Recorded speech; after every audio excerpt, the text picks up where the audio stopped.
Claro, mérito meu também, que depois corri atrás, mas foi ali o empurrãozinho que me fez caminhar. E dá, gente. Agora sim, procurar no lugar certo, porque procurar em lugar errado vai encontrar coisa O errada. sentimento é de realização e de muita felicidade por ter dado esse voto de confiança. Dê você também esse voto de confiança, eu tenho certeza que você não vai se arrepender e a sua aprovação vai vir, assim como a minha veio. E agora, com os recém-cumpridos 22 anos, consegui ser aprovado na Polícia Rodoviária Federal. Só tenho a agradecer a toda a equipe do Objetivo. Com certeza que se você não tiver um caminho certo para seguir, você fica meio perdido. Eu não tinha nenhuma experiência sobre concurso público a respeito. Eu não sabia realmente, assim, de basicamente nada. E o Objetivo me deu esse direcionamento. O senhor me apresentou o guia de consulta rápida, que, cara, aquilo foi genial. Hoje em dia eu só estudo com guia de consulta rápida. Comecei do zero, pô. Eu comecei a estudar português sem saber o que era um verbo, sabia o que era pronome, não sabia o que era preposição, não sabia nada disso. Hoje eu sei as preposições decoradas, pô.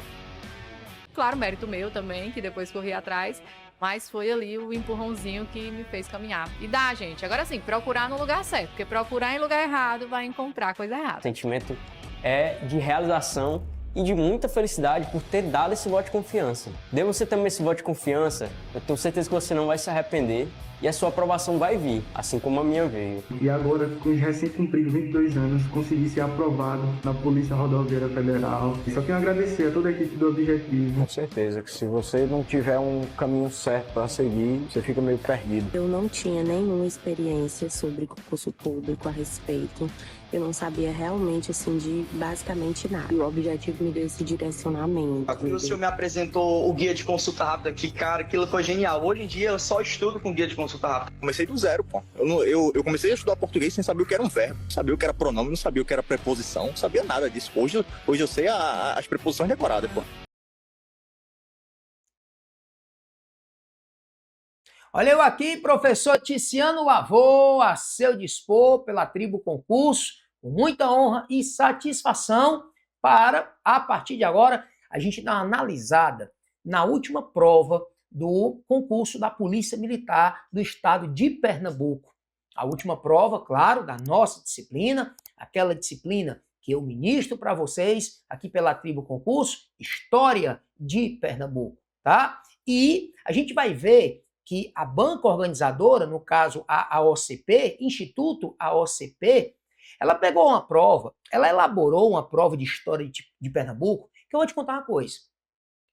Metade dessa prova, das 10 questões, você não precisava ter conhecimento no conteúdo. É impressionante. Olha só, você vai entender o que eu estou dizendo. A AOCP, ela não é de cobrar datas. Quando foi isso? Quando foi aquilo? Mas essa prova que eu vou te mostrar, a última prova do concurso da Polícia Militar de Pernambuco, você vai perceber que se você soubesse a data do tal episódio histórico, do tal fato histórico, se você soubesse em que fase da história do Brasil aquele episódio aconteceu, tu não precisava saber nada sobre o episódio. Tu acertava a questão.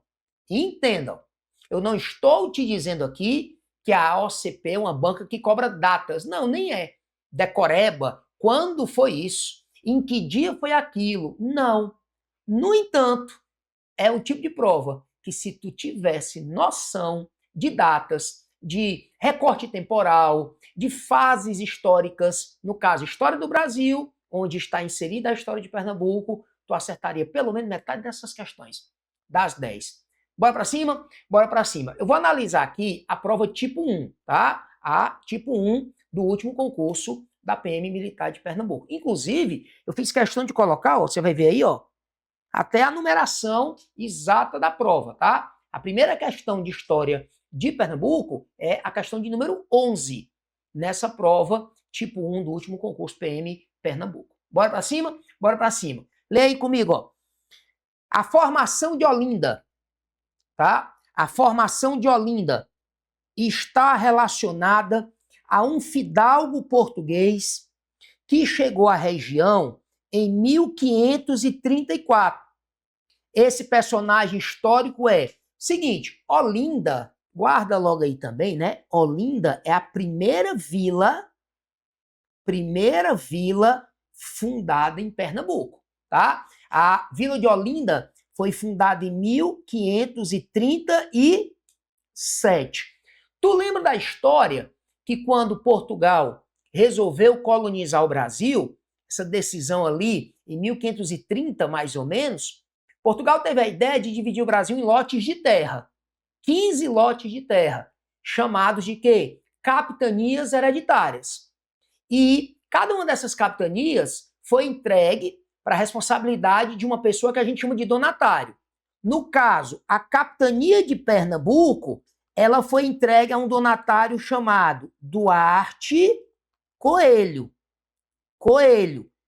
E foi o Duarte Coelho que tomou a iniciativa de fundar, de erguer, de criar a primeira vila na capitania de Pernambuco.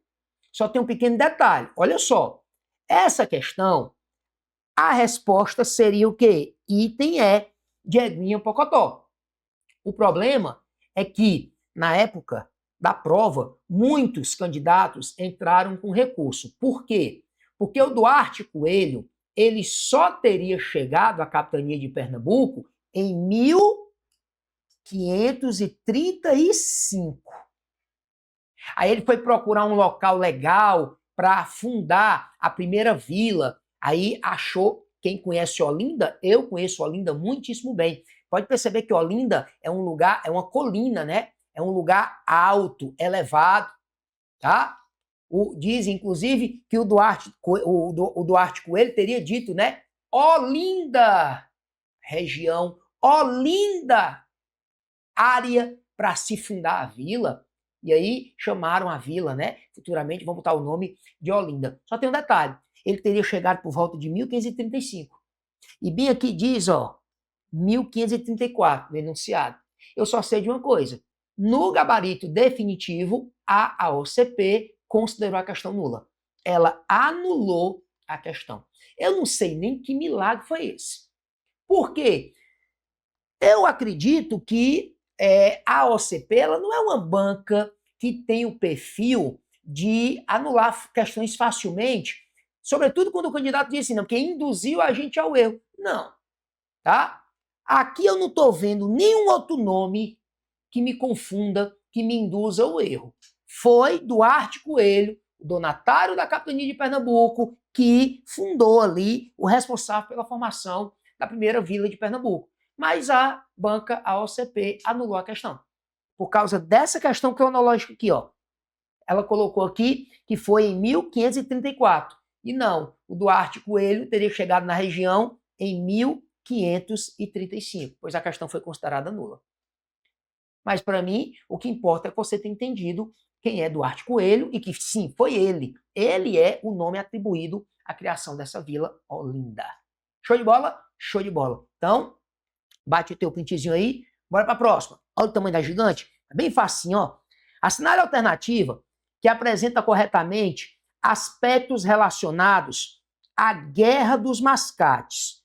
Olha só, se tu lembrasse que essa tal Guerra dos Mascates, ela aconteceu entre 1710 e 1711, aumentaria muito as tuas chances de acertar essa questão. Nessa época, o Brasil pertence a Portugal. O Brasil é colônia de Portugal, né? De 1500 até 1822. Então, qualquer questão que venha, qualquer item que venha dizendo que essa questão, que a Guerra dos Mascates, ela foi uma revolta separatista, como assim? Para separar o Brasil de Portugal, tá errado. Para libertar o Brasil de Portugal, tá errado. Para acabar com o pacto colonial entre Brasil e Portugal, tá errado. A Guerra dos Mascates é um exemplo, né, de revolta nativista, que a gente chama na história do Brasil, lá no período colonial. E, na verdade, a guerra foi uma guerra entre senhores de engenho, de Olinda, sabe contra quem? Comerciantes de Recife. Tem muita gente que diz assim, foi uma guerra entre Olinda e Recife. Pode dizer, tá errado não. Bora lá. Esses comerciantes de Recife, a maioria deles eram portugueses. que viviam em Recife ganhavam dinheiro praticando comércio. E a gente pode chamá-los também de mascates. Mascates. Aí o nome do conflito, Guerra dos Mascates. O negócio é o seguinte, Olinda era considerada uma vila. Desde quando? Desde 1537. Então, se Olinda era considerada uma vila, Olinda tinha Câmara Municipal. Olinda tinha autonomia política administrativa. Recife não tinha. Recife não passava de um núcleo urbano, uma área que estava crescendo muito graças ao comércio, mas que não tinha Câmara Municipal, que não tinha autonomia administrativa. Eis que tudo que fosse feito em Recife tinha que ir para a Câmara Municipal de onde? De Olinda. Olinda tinha Câmara, Recife não tinha. Aí, olha o principal motivo dessa guerra. Em 1709, esses comerciantes de Recife conseguiram, da coroa portuguesa, o direito de elevarem Recife à vila, terem a sua própria Câmara Municipal. Isso gerou em Olinda, primeiro, pode dizer, um ciúme desgraçado. Por quê? Porque até então, quem era que tinha na capitania o poder administrativo? Era Olinda, que era a única que tinha vila.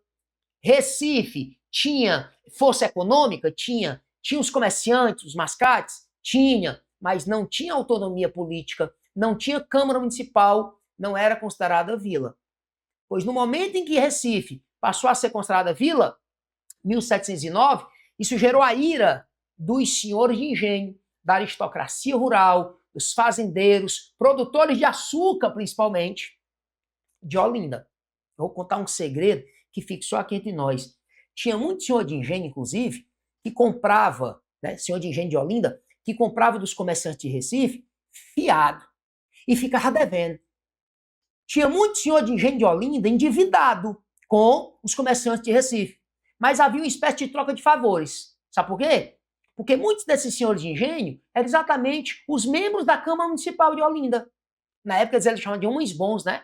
Os membros de uma Câmara Municipal, lá no período colonial. Então era mais ou menos assim. Ó, você comerciante de Recife, não cobra as dívidas com, né, muito afinco, que aqui na Câmara Municipal, quando você precisar de alguma coisa que seja aprovada legal aí para vocês em Recife, eu dou um jeitinho aqui da gente aprovar. Então havia essa troca de favores. Mas quando o Recife passou a ter a sua própria Câmara Municipal, aí a galera de Recife, os comerciantes, olharam para os senhores de engenho de Olinda, dançou, playboy, agora vocês vão pagar dívida tudinho, a gente não precisa mais de vocês.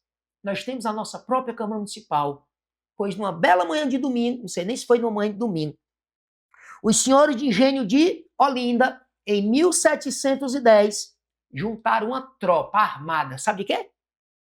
Peões das fazendas, escravos, trabalhadores das suas fazendas, empregados agregados, armaram essa galera para invadir Recife, para derrubar o Pelourinho, que era o símbolo que indicava que um determinado local tinha sido elevado à vila. E aí deu origem à Guerra dos Mascates, que acabou sendo vencida por Recife. Recife manteve a sua condição de vila e acabou ultrapassando não só economicamente, mas também politicamente a importância que tinha Olinda. A resposta dessa questão, item 12, C de cururu, sapo bem grandão, diz assim, ó, foi um conflito relacionado à queda do açúcar brasileiro no começo do século XVIII. Quando ele diz isso aqui, é porque no começo do século XVIII, o açúcar brasileiro não estava indo muito bem, não. Estava em decadência. E aí, prejudicava os senhores de engenho de Olinda. E aí eles se endividavam ainda mais com os comerciantes de Recife. Mas o que é que dava a eles uma certa tranquilidade, né? Nós temos uma Câmara Municipal, Recife não tem. Então, tô muito me lixando se eu estou devendo um comerciante de Recife, não. Ele precisa da gente. Ele precisa da gente aqui em Olinda, porque a Câmara Municipal fica aqui. Aí continua, ó. E, consequentemente, da elite açucareira de Pernambuco, que fica em Olinda, que estava localizada em Olinda, ó. Havendo um certo crescimento e prestígio do comércio realizado por portugueses em Recife, que são os mascates, os quais, inclusive, realizavam empréstimos aos senhores de engenho de Olinda. Os senhores de engenho de Olinda se endividavam com os comerciantes de Recife, mas se confiavam no fato de em Olinda ter câmara e em Recife não. Olha os outros itens. Se tu tiver noção de tempo, de cronologia, tu não marca. Ó. Item A. A Guerra dos Mascates foi um dos grandes conflitos envolvendo holandeses e portugueses. Aqui não tem nada a ver. Foi Olinda contra Recife, Recife contra Olinda. Falso. B. Foi um conflito que ocorreu durante o período regencial. Período regencial é aquele período da história do Brasil que vai de 1831, quando Dom Pedro I abdica, o imperador do Brasil abdica, até 1840, quando assume Dom Pedro II. Falso. C. Já é a resposta. D. Foi um episódio de confronto armado ocorrido em 1930. Vale, meu Jesus Cristo, não era Vargas. 1930 ainda cita aqui Getúlio Vargas. Não. Me recuso. E o item E. Refere-se ao conflito que ocorreu no contexto da Primeira República. Primeira República é o que a gente chama de República Velha, 1889 a 1930. Então, ó, só uma noção de período histórico te levaria, nem que seja por eliminação, a acertar essa questão. Então, a resposta, item C de cururu, sapo bem grandão. Bate um printzinho aí, bora bem ligeirinho, como dizia a vovó, para a próxima, igual o coxo de bacurim. Questão de número 13. Assinale a alternativa que apresenta aspectos referentes ao evento histórico denominado Confederação do Equador. Aqui, tu tinha que lembrar só duas coisinhas. Confederação do Equador, 1824. Presta atenção. Quem governava o Brasil em 1824? Dom Pedro I. É uma época chamada de Primeiro Reinado, que vai de 1822, logo que o Brasil se liberta de Portugal, né, rompe ali a dominação colonial de Portugal, e até 1831. Dom Pedro I, né, em 1831, ele acaba renunciando, abdicando ao trono. E não é da nossa conta não, deixa de ser fofoqueiro. Só que Dom Pedro I, guarde, era um imperador extremamente autoritário, absolutista. Eu lembro que em 1823, ele até permitiu que fosse reunida no Rio de Janeiro, que era a capital do Brasil na época, uma Assembleia Constituinte, para elaborar, criar aquela que seria a nossa primeira Constituição. Só que enquanto os caras estavam lá, trabalhando, ele mandou invadir a sala da Assembleia Constituinte e a chibata comeu, a peia cantou. É um episódio, inclusive, conhecido na história do Brasil como a Noite da Agonia. Novembro de 1823. Aí, em 1824, o que é que ele faz? Nossa primeira Constituição foi outorgada. O que é outorgar? Impor. A nossa primeira Constituição de 1824 não foi promulgada, não foi elaborada por uma Assembleia Constituinte eleita, não foi aprovada por uma Assembleia Constituinte, não foi. Ela foi imposta. Dom Pedro está aqui, esfregou na cara do povo, e aí quem der um pio. E isso causou muita revolta, sobretudo nas elites de Pernambuco. E em 1824, as elites de Pernambuco, lembrando que esse movimento chamado Confederação do Equador, ele é um movimento elitista, não é um movimento liderado por gente pobre, não. Ralé, não. Professor de história, não. Não. É um movimento liderado pelas elites, Paz de Andrade, Frei Caneca, grandes latifundiários, que vão tentar pegar o Nordeste e separar do Brasil. Criar um novo país. E o país tinha até um nome, ó, Confederação do Equador. Mas não deu certo não, né? Dom Pedro I reprimiu a Confederação do Equador com uma violência tremenda. Mandou botar, foi pra voar banda.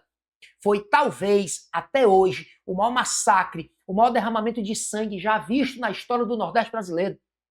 Foi a repressão que Dom Pedro I mandou fazer contra a Confederação do Equador. Um movimento que tentou separar o Nordeste do resto do Brasil por não aceitar o autoritarismo, o absolutismo de Dom Pedro. E detalhe, né? Eles tinham a pretensão de implantar uma república, já que o Brasil naquela época era uma monarquia, Dom Pedro I era imperador.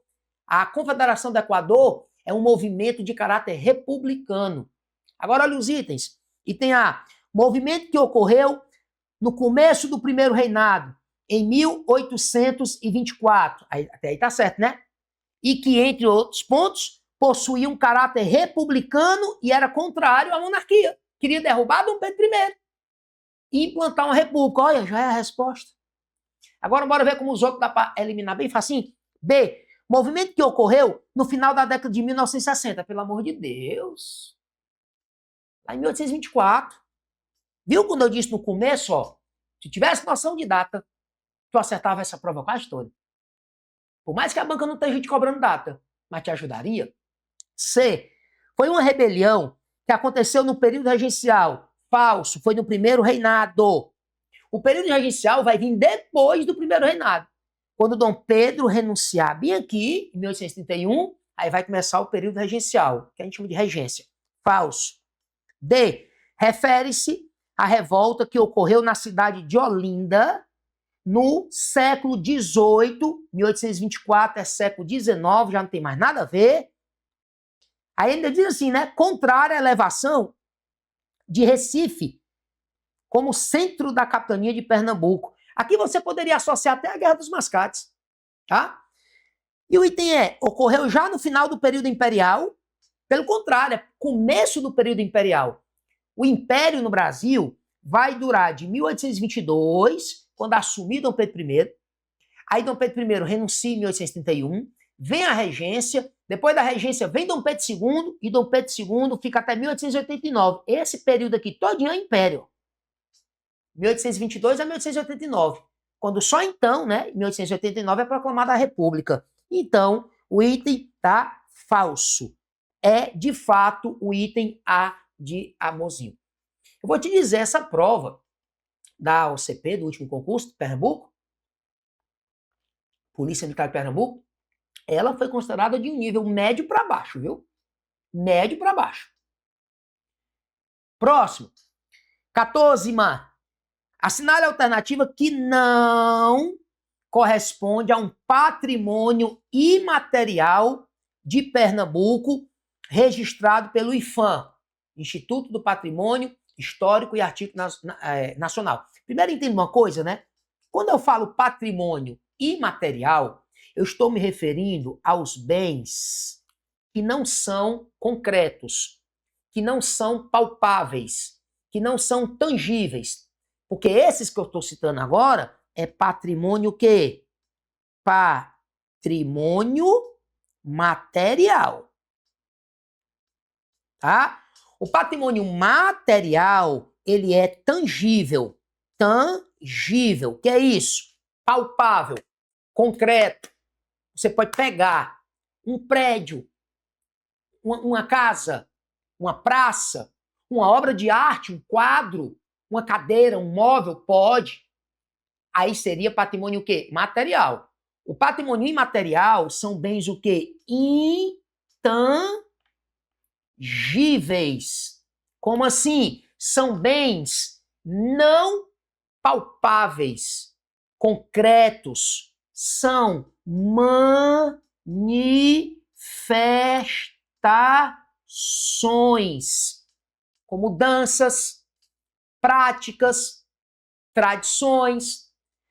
Tanto é que quando um bem ele é material e ele passa a ser considerado patrimônio, a gente chama assim, ó, esse bem foi tombado.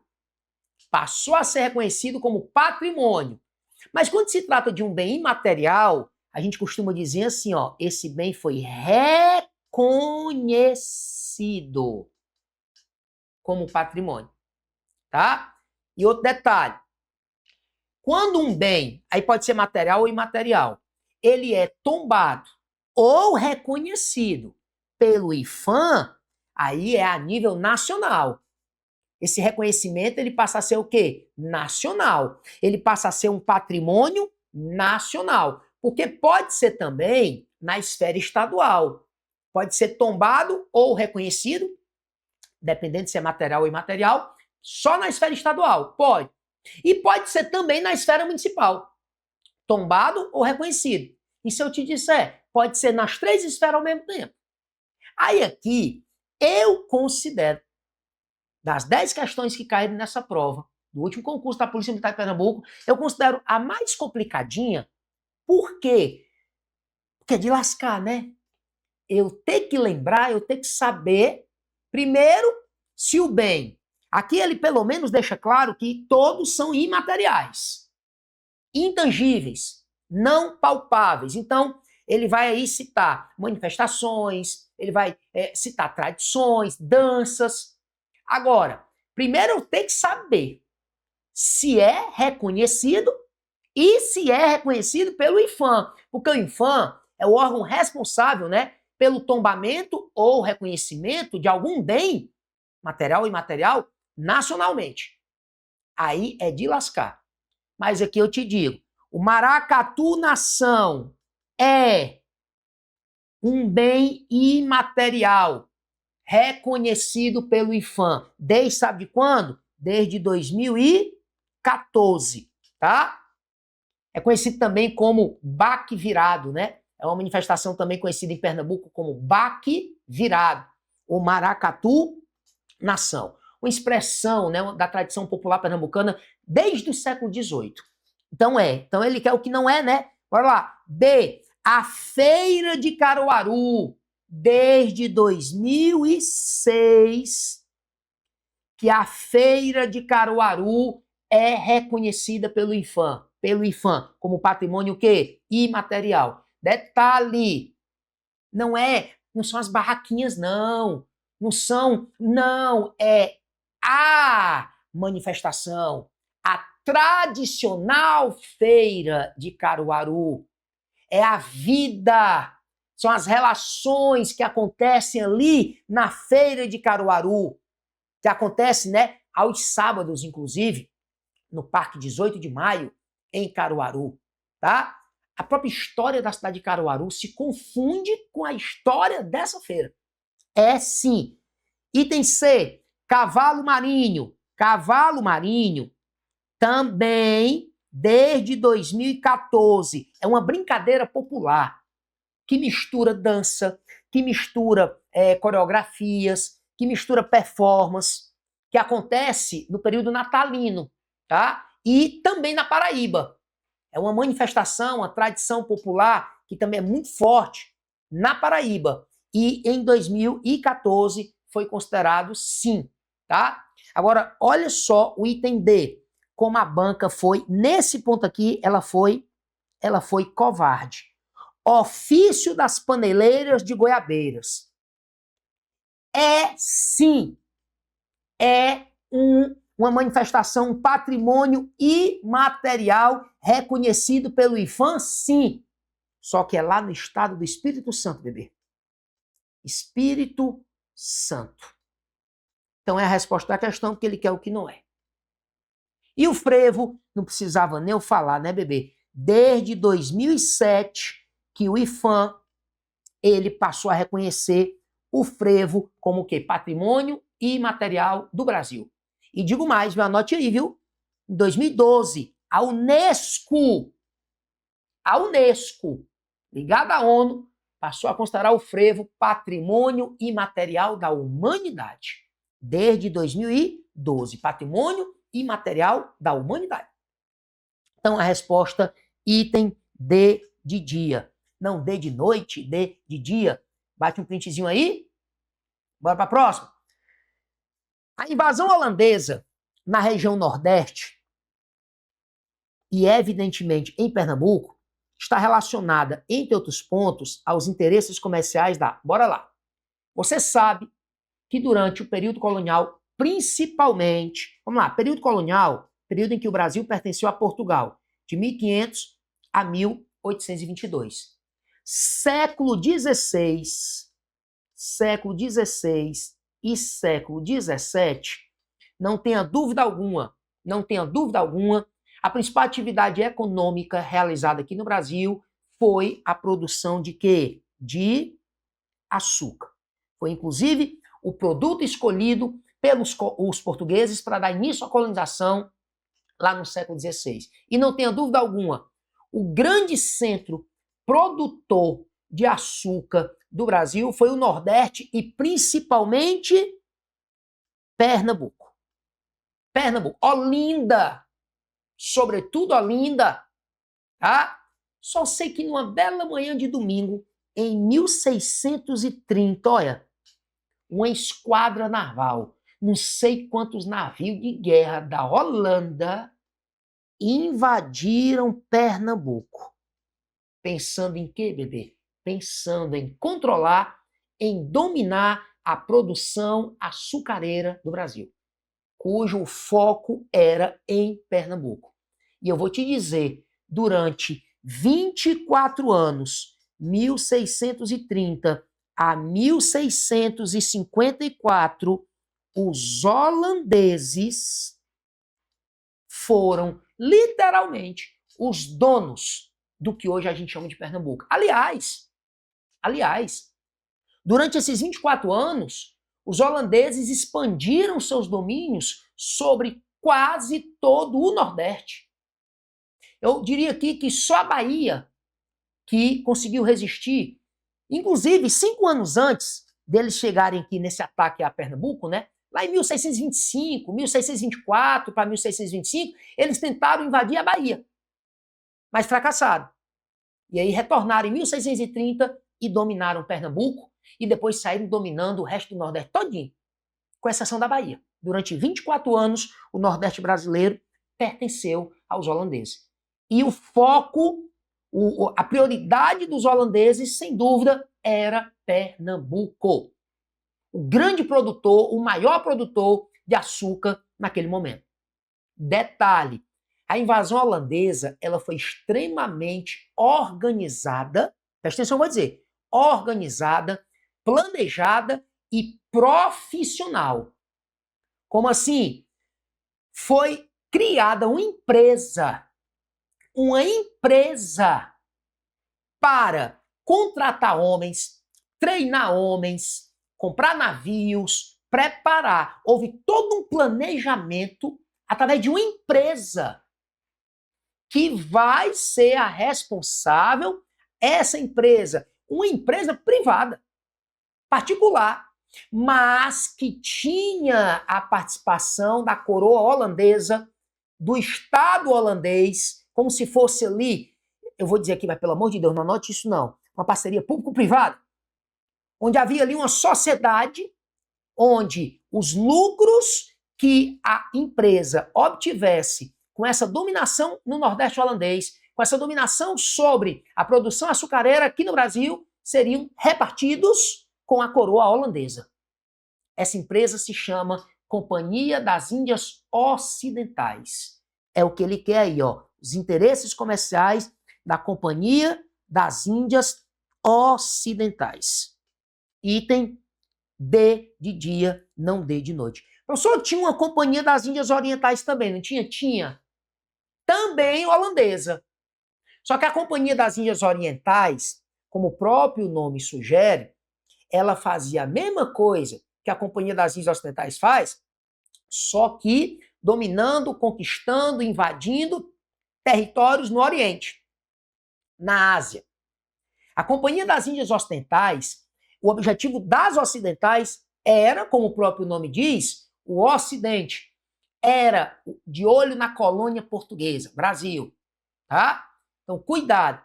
A banca quis lhe pegar aqui, botando as duas, ó. As duas são empresas ligadas à Holanda, na época chamada Países Baixos. Só que aqui vai invadir o Nordeste brasileiro é a Companhia das Índias Ocidentais. Item D de dia. Bora para a próxima?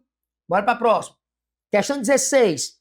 Essa questão 16, eu vou logo te adiantando, foi também anulada. Foi considerada nula. E é uma questão que nem é especificamente história de Pernambuco. Não é. É uma questão sobre história do Brasil como um todo. Fala sobre quilombos. O que eram quilombos? Esconderijos de escravos fugidos. Os escravos fugiam das fazendas, por exemplo, dos engenhos produtores de açúcar, geralmente ali no litoral, e se embrenhavam em áreas de difícil acesso, mata fechada, serras, áreas de difícil acesso. E ali criavam comunidades, nós vamos chamar de quilombos, refúgios de escravos fugidos, e a partir dali surgiam comunidades, muitas inclusive, né, deram origens a cidades. Muitas, tá? E o grande quilombo que a gente lembra, né, o maior de todos, aquele que talvez deu o maior trabalho para as autoridades coloniais da época para ser destruído, o famoso quilombo de Palmares, localizado onde a gente tem hoje em Alagoas, né, na Serra da Barriga, onde um dos grandes líderes, talvez o principal líder, o famoso Zumbi de Palmares. Bora lá. Assinale a alternativa que não corresponde a aspectos gerais dos quilombos do período colonial brasileiro. Item A. Os quilombos foram formados principalmente no intuito de realizar ritos religiosos. De maneira alguma. Tudo bem. Nada impede de quando um quilombo tinha se criado, os escravos fugidos estavam ali, já convivendo ali, naquela sociedade entre eles ali, eles tinham suas práticas religiosas, mas o quilombo não era para isso não, principalmente para isso não. O quilombo era uma forma de resistência, de fuga, resistência contra a escravidão. Era um refúgio de escravos fugidos. O escravo que estava numa fazenda, sendo, né, escravizado, disse, eu vou fugir daqui porque eu quero ir lá fazer umas rezas. Não, ele queria fugir da situação de escravo e queria um refúgio. Então, falso. B. Constituíam lugares de proteção contra os abusos de senhores. Ele quer o não, né? Ele quer o não. Então, já seria o item A. Já seria o item A. Eu marcaria o item A. Tá? Tem nada, tá errado isso aí. O B. Constituíram lugares de proteção contra os abusos do senhor. Eu posso considerar verdadeiro? Posso. Posso. Não era para fugir da escravidão? Promovida pelos senhores das fazendas, dos engenhos? C. Ainda que poucos, havia outros grupos além de africanos escravizados. Sim. Em muitos quilombos, você não encontrava apenas escravos fugidos. Muitas outras pessoas iam buscar também uma sobrevivência, uma tentativa de uma vida melhor ali. Indígenas também nós tínhamos ali. Nós tínhamos pessoas que nem eram escravizadas, eram livres, mas pobres. Você dizer que quilombo era local exclusivo de convivência apenas de negros, escravos fugidos, está errado. Então, aqui também, ó. Deixa eu ver aqui. Ainda que poucos, havia outros grupos além de africanos. Verdadeiro. Vamos pro D. Também eram espaços de resistência cultural. Posso considerar verdadeiro. Quando os escravos fugiam, a motivação inicial era a fuga.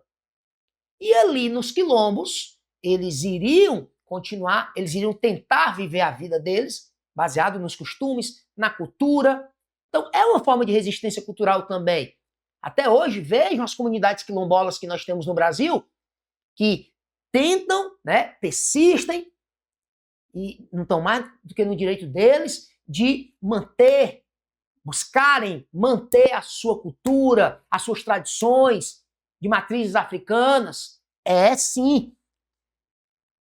E o item é, havia uma espécie de hierarquia social nos quilombos. A questão foi anulada porque esse item ele também foi considerado um item falso. Então nós teríamos aí duas opções que são falsas, então duas opções que seriam resposta para a questão, então a questão tem que ser anulada. Bora lá, entenda o que eu vou dizer agora. Nos quilombos havia sim, eu vou me abaixar aqui, eu vou sair do meio aqui, que eu deixei minha canetinha cair, eu vou me abaixar para pegar, não tem problema não, tá? Deixei a canetinha cair aqui, voltei. Nos quilombos havia sim uma hierarquia. Por exemplo, o quilombo, Ele era, se você pegar o Quilombo de Palmares, era um verdadeiro estado. Tinha a figura do Zumbi de Palmares, ele era como se fosse um rei. Ele tinha a autoridade de um rei dentro do Quilombo de Palmares. Havia também uma hierarquia na hora de dividir as tarefas. Quem vai fazer isso, quem vai fazer isso, quem vai trabalhar com agricultura, quem vai trabalhar com artesanato, quem vai trabalhar... Haviam regras e havia sim uma hierarquia. Só que, quando eu falo aqui hierarquia social, da ideia de classes sociais, pobre, rico, não. Os quilombos eram comunidades que viviam na base do coletivismo. Eram comunidades primitivas, vamos dizer assim, que viviam na base do coletivismo, onde a hierarquia que havia era, vamos dizer, do ponto de vista de líder, do ponto de vista de separação das tarefas, tinha sim regras, e tinham quem impunham as regras. O Zumbi dos Palmares era o rei de Palmares. Aí consideraram a questão tendo que ser anulada, porque esse item daria essa ideia de hierarquia social, de desigualdade social, de dono da terra, propriedade privada da terra, isso é meu, isso é teu, eu tenho mais do que eu... Não, não é essa a ideia. Então, eu lembro que muitos entraram na época com recurso nessa questão e a OCP acabou anulando essa questão 16. Show de bola? Show de bola. Bate um printzinho aí, bora bem ligeirinho, igual o curso de Bacurim, para a questão 17. 17 diz o seguinte, leia aí comigo. Bora, pra cima. O cenário político brasileiro, no período da Primeira República, olha só, Primeira República é República Velha. Porque a República ela é dividida em República Velha, Era Vargas e República Nova, né? A Primeira República, ou República Velha, ela vai de 1889 a 1930. Só que a gente pega a Primeira República, ou República Velha, e divide em duas. A gente faz assim, né, ó. De 1889 a 1894, a gente chama de República da Espada, lembra? Aquele período onde o Brasil teve apenas 2 presidentes, o Deodoro da Fonseca e o Floriano Peixoto. E os dois eram o quê? Marechais, né? Militares. Aí batizaram o período de República da Espada. Aí depois, começa, né, em 1894 e vai até 1930, a República Oligárquica. Oligárquica. É aquela onde quem vai mandar e desmandar no Brasil são os grandes fazendeiros, os grandes latifundiários, proprietários de terra, sobretudo produtores de café, lembra? Beleza, pois ó, se eu fosse você, tá estudando História de Pernambuco, tá estudando para uma prova de Pernambuco, se eu fosse você, eu mandava tatuar essa data no seu braço, ó, 1904 a 1911. Por quê?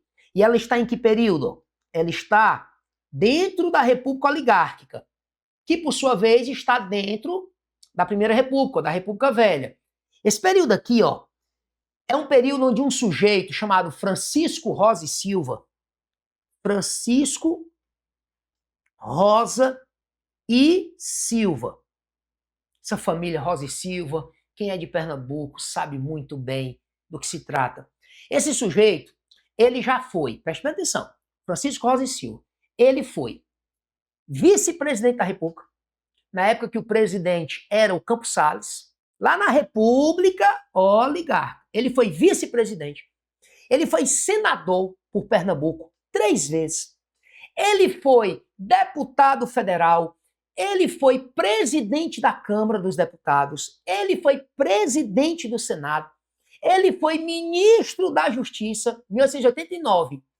Logo depois da proclamação da República, ele era o ministro da Justiça.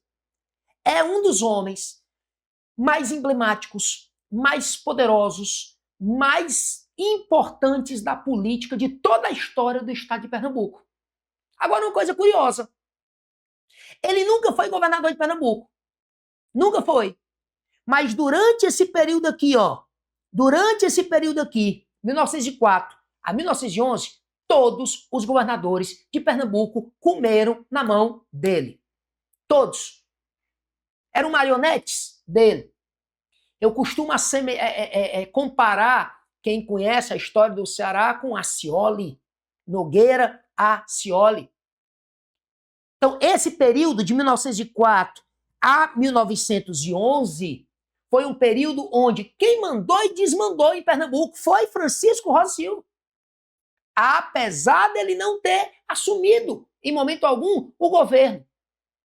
Inclusive, em 1911, ele disputou a eleição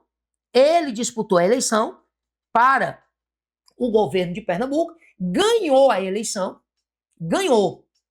Mas naquela época, né, e aqui que se encerra, né, vamos dizer assim, esse momento áureo da história do Francisco Rosa e Silva em Pernambuco, do poder dele em Pernambuco. Por quê? Ele ganhou a eleição em 1911, só que na época tinha um negócio no Brasil que quando o cara ganhava uma eleição e era, né, eleito governador do estado, a vitória dele tinha que ser chancelada, tinha que ser confirmada pela Assembleia Legislativa. E, naquele momento, 1911, o Rosa e Silva demonstrou que não estava com esse poder mais, como antes. A Assembleia Legislativa alegou que ele ganhou a eleição em 1911 de forma o quê? De forma fraudulenta. Que ele derrotou o opositor dele, o oponente dele, o general, viu? Dantas Barreto, de forma fraudulenta, pois o Rosa e Silva foi impedido de assumir o governo de Pernambuco em 1911. E aí quem assumiu foi Dantas Barreto. Ali, né, 1911, a gente costuma dizer que é ali o fim de uma hegemonia, de uma dominação, de um poder político exercido pelo Rosa e Silva, pelo Francisco Rosa e Silva em Pernambuco. Por mais que nesse período todo ele não fosse governador, mas os governadores eram aliados a ele, tá? Então, olha a resposta aí, ó. Nesse período, ficou marcada, olha o item A, que é a resposta. Ficou marcada a influência e o poder do senador, ex-vice-presidente da República, Francisco Rosa e Silva, sendo os presidentes governadores desse período seus aliados. Aqui, ó, ele fala presidentes governadores. Teve um período, né, onde os estados, os governadores, eles não eram chamados de governadores, eles eram chamados de presidentes. Presidente de Pernambuco, presidente da Bahia, presidente do Ceará, tá? Depois passaram a ser chamados governadores. Só sei que todos esses que governavam Pernambuco, eles, entre 1904 e 1911, comiam na mão do Francisco Rosa e Silva. Os outros itens, você vai perceber, o que dá para eliminar também facilmente, ó. E tem a política pernambucana nesse período foi marcada pelo domínio de Miguel Arraes. Miguel Arraes, ele era o governador de Pernambuco em 1964, quando houve o golpe militar. Inclusive, Miguel Arraes, ele era amigo do João Goulart, o presidente da República, que foi derrubado, né, pelo golpe militar em 64, e o Miguel Arraes foi deposto do cargo de governador de Pernambuco devido ao golpe de 1964, tá?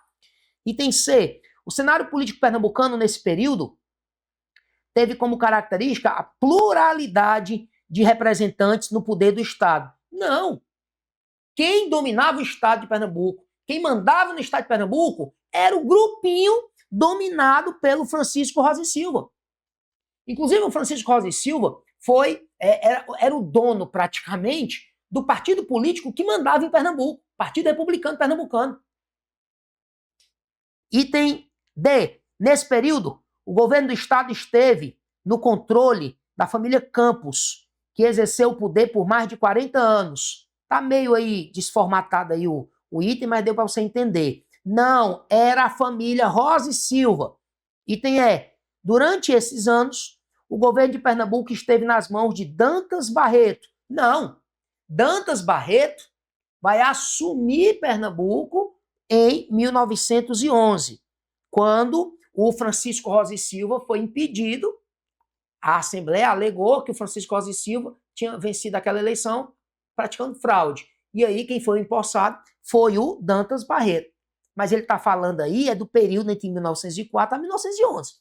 Então, item A de Amosinho. Show? Próximo, leia aí comigo. Assinale a alternativa. Assinale a alternativa correta quanto ao contexto nacional em que ocorreu a Revolução Pernambucana. Falando em Revolução Pernambucana, olha só, 1817. 1817, o Brasil ainda pertencia a Portugal? Pertencia. 1500 a 1822. Só que eu queria que você lembrasse uma coisa. 1817, a gente estava vivendo aqui no Brasil um período, né, chamado período joanino. Período joanino. Joanino. Como assim? O rei de Portugal, Dom João VI, se bem que quando o Dom João VI veio para o Brasil em 1808, ele ainda não era rei, né? Quem era a mãe dele, a rainha Dona Maria. Ele era ainda príncipe regente. Mas vai se tornar rei de Portugal, Dom João VI, e ele vai morar no Brasil, ele vai governar daqui do Brasil entre 1808 a 1820. Esse é o período joanino. E aconteceu em Pernambuco uma grande revolta chamada Revolução Pernambucana, uma revolta elitista, viu? Comandada pelas elites de Pernambuco, grandes proprietários de terra, homens de posse, muitos nomes importantes da Igreja Católica, como o famoso Frei Caneca, que vai bater de frente com a autoridade de Dom João VI. Então, automaticamente vai bater de frente com a autoridade portuguesa, porque o Brasil ainda era colônia de Portugal. Foi um movimento liberal que vai bater de frente com a autoridade, né? De frente à autoridade portuguesa, a autoridade de Dom João no Brasil, em 1817. Dá para eliminar só olhando os períodos que ele cita aí nas opções. Olha só, o item A. A Revolução Pernambucana ocorreu nos últimos anos do Segundo Reinado. Segundo Reinado, bebê, é a monarquia de Dom Pedro II, que vai de 1840 a 1889. O Brasil nem colônia era mais. Falso. B. Está associada ao contexto do período regencial. Período regencial é logo depois que Dom Pedro I renuncia, abdica, em 1831, e dura até 1840. É aquele período que a negada socou na história do Brasil, porque o Dom Pedro II, que era para substituir o Dom Pedro I, era menor de idade, tu lembra? Tinha apenas 5 anos de idade. Então não tem nada a ver com o período regencial. Falso. C. Está associada à chegada da coroa portuguesa ao Brasil, 1808. Foi quando pela primeira vez, né, a família real portuguesa, em toda a história do Brasil, veio para o Brasil, fugido de quem? Tu lembra da história? 1808, Napoleão Bonaparte, que mandava na França, que governava a França, vai mandar invadir Portugal. Aí por que não? Não nos interessa. Não nos interessa.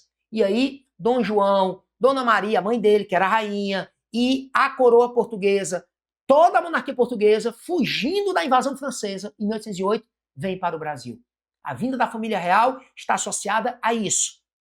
E aqui, em 1817, as elites pernambucanas, insatisfeitas com o que Dom João andava fazendo aqui, por exemplo, Dom João, ele mandou aumentar muitos impostos aqui no Brasil para sustentar a corte portuguesa aqui no Brasil.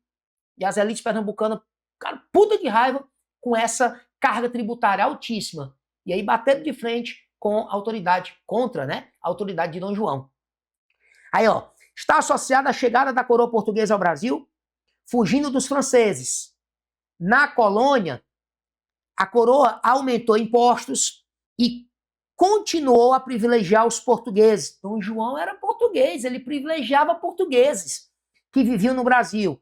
Esse foi um dos fatores para a eclosão da Revolução Pernambucana. Item C de Cururu é a resposta da questão. Olha o D. Esse episódio histórico relaciona-se com o primeiro reinado. Já está errado, não é primeiro reinado. Primeiro reinado é de 1822 a 1831. Item E. Está associado ao final da presença holandesa em Pernambuco. Bora lá. A dominação holandesa aqui no Nordeste, em Pernambuco, eu falei, foi de 1630 a 1654. Tem nada a ver. Detalhe, a banca quis fazer uma pegadinha contigo. Sabe por quê? A expulsão dos holandeses de Pernambuco e do Nordeste é um episódio chamado de Insurreição Pernambucana. Tem nada a ver com isso aqui, isso aqui é outra coisa. Não confunda Revolução Pernambucana com Insurreição Pernambucana. Tem nada a ver. A Insurreição Pernambucana foi a luta para expulsar os holandeses do Nordeste brasileiro. Eu acho que a banca, quando colocou esse item aqui, ela quis te pegar nisso aí. Mas, se tu tivesse estudado pela Tribo Concurso, tu não tinha caído nessa não. Então, a resposta da questão 18 é sim o item C de cururu. Bora para a questão 19. Sobre a Guerra dos Cabanos. Informe se é verdadeiro ou falso o que se afirma a seguir. Cuidado, viu? Cuidado. Eu vou te adiantando que a banca considerou também essa questão nula. Nula, tá? Nula. Eu não vejo muito motivo para essa questão ser anulada, ter sido anulada. No entanto, eu acho que andaram confundindo Guerra dos Cabanos, que aconteceu em Pernambuco. Para falar a verdade, aconteceu entre Pernambuco e Alagoas, ali, a área, a região desse conflito que eu vou falar aqui, tá? Entre 1800... Opa, já passei, foi para a última questão. 1832 a 1835. Eu acho que andaram confundindo com a cabanagem ou cabanada que aconteceu no Pará, lá no período agencial. Eu acho que andaram confundindo. Aconteceu a cabanada ou cabanagem no período regencial, lá no Pará, que não tem nada a ver com isso aqui. Sabe o que foi a Guerra dos Cabanos? Foi um movimento que aconteceu em Pernambuco e também em uma área de Alagoas, pasmem, de uma galerinha que queria a volta de Dom Pedro I ao poder. Tem quem goste. Tem quem goste. Tem quem goste de quê, professor? Dom Pedro I era autoritário, era absolutista, mas nós tivemos em Pernambuco uma revolta que quis trazer de novo Dom Pedro. Dom Pedro I, ele renunciou ao trono, abdicou em 1831. Detalhe, essa Guerra dos Cabanos, ela é considerada um movimento popular, de gente pobre, de gente humilde, mas teve também participação de pequenos proprietários de terra, teve a participação de pequenos comerciantes, teve a participação de gente que não era tão lascada assim, não. Foi uma manifestação, uma revolta, considerada muito, como é que eu vou dizer, do ponto de vista de participantes, de ponto de vista de envolvidos, muito heterogênea. Muito heterogênea, tá? Aí olha só, o item A diz assim, ocorreu entre 1832 e 1835 e teve como um dos propósitos dos revoltosos a volta de Dom Pedro I ao trono do Império. O conflito esteve inserido no contexto do período regencial. Bora lá, período regencial é entre 1831 a 1840, exatamente depois que Dom Pedro I renuncia. Então o item está verdadeiro. O outro, Manuel de Carvalho Paz de Andrade, que participou de revoltas como a Revolução Pernambucana e a Confederação do Equador. Foi um dos líderes no combate aos revoltosos. O principal, talvez o mais emblemático dos líderes da Guerra dos Cabanos foi Vicente Ferreira de Paula. O Paz de Andrade, que pertencia à elite pernambucana, bebê, é um dos líderes da Confederação do Equador, da Guerra dos Cabanos, não. Então ele está falso. O outro, o conflito ocorreu em grande parte no interior de Pernambuco e teve participação plural. Teve de tudo. Gente pobre, gente pequeno proprietário de terra, pequeno comerciante, alguns clérigos, viu? Membros da igreja, viu? Teve. Profissionais liberais, teve de tudo. De grupos sociais. Teve indígena, teve escravos participando, pequenos proprietários de terra, entre outros. Verdadeiro. E o último, teve como um dos aspectos o caráter messiânico, em que o líder da revolta foi Antônio Conselheiro. Ó, o líder da revolta, Antônio Conselheiro, era considerado uma espécie de personagem divino, pelo amor de Deus. Antônio Conselheiro, ele é o grande líder da famosa comunidade de Canudos, que lá na República foi destruída pelo governo. Lá no governo do Prudente de Moraes, o primeiro presidente da República oligárquica, que inclusive, né, Antônio Conselheiro, de Xeramubim, liderou a comunidade de Canudos no interior da Bahia, mas ele era de Quixeramobim. Olha, coladinho, coladinho, coladinho com Quixadá, ô terra pra eu gostar, Sertão Central, Quixadá, Quixeramobim. Então, aqui, ó, VF, item A, seria a resposta da questão, mas alguns entraram com recurso, alegando aí que, eu me lembro que alguns recursos alegaram que isso aqui fugia do objeto de estudo do edital, tá? Porque não era de história de Pernambuco, mas andaram confundindo, eu acho. Eu só sei que a banca considerou no gabarito definitivo essa questão anulada. Show de bola? Show de bola. E para encerrar, uma bem curtinha. Os dois, talvez, principais episódios, ou mais emblemáticos episódios históricos, né, de Pernambuco, lá no século XIX. A Revolução Pernambucana, que eu já falei aqui, na época o Brasil ainda era colônia, e foi ali um confronto contra a autoridade de Dom João VI, 1817, e o outro, a Confederação do Equador, também no século XIX, 1824, foi para tentar separar o Nordeste do resto do Brasil, porque eles estavam insatisfeitos com o Dom Pedro I. Então, os dois grandes acontecimentos da história que envolvem Pernambuco, do século XIX, que tu não pode ir para a prova de história de Pernambuco nem a pau, sem entender sobre Revolução Pernambucana e sobre Confederação do Equador, curiosamente, vamos dizer assim, contou com a participação do famoso Frei Caneca, cujo nome era Joaquim da Silva Rabelo. Conhecido também como Frei Joaquim do Amor Divino Rabelo, ó.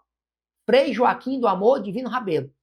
O Frei Caneca, ele teve participação nesses dois grandes, emblemáticos episódios da história de Pernambuco. Qual personagem histórico participou de forma incisiva de duas importantes revoltas na história de Pernambuco, sendo elas a Revolução Pernambucana de 1817 e a Confederação do Equador de 1824. Frei Caneca. Show de bola? Show de bola. Ei, só um instantinho. Vai embora agora não? Deixa eu te mostrar aqui, te falar um negócio aqui bem ligeirinho pra tu. Show de bola. Olha só. Está previsto, não é segredo para ninguém, está previsto um novo concurso da Polícia Militar do Estado de Pernambuco, agora para 2026. Tá? E, antes de eu encerrar aqui a minha participação com vocês hoje, tá? Neste momento, eu queria te dizer que a Tribo Concurso, bebê, tem o que tu precisa de mais atualizado, direcionado e focado para essa preparação, para essa prova, o concurso da Polícia Militar do Estado de Pernambuco. Pode ter certeza disso, tá? Uma equipe pancada de professores, uma equipe de colaboradores de primeira qualidade disposta a te oferecer o que tem de melhor, tá? Então, se tu está pensando ou já está se preparando, mas não conhece ainda, certo? A Tribo Concurso, não é aluno da plataforma Tribo Concurso, aponta aí, ó, a câmera do teu celular para esse QR Codezinho que está aparecendo aí e fala com a galera que está de prontidão para te atender, tirar tuas dúvidas, esclarecer sobre uma vasta uma gama de cursos de primeiríssima qualidade, atualizados, com material de primeira, PDF de primeira, acompanhamento, tudo de primeiríssima qualidade para tu se tornar um futuro servidor, servidora pública e, quem sabe, policial do estado de Pernambuco. Beleza? Agora é um K, um B, um osse. Acabou-se. Cheiro do Lavô e de toda a equipe Tribo Concurso para você. Valeu!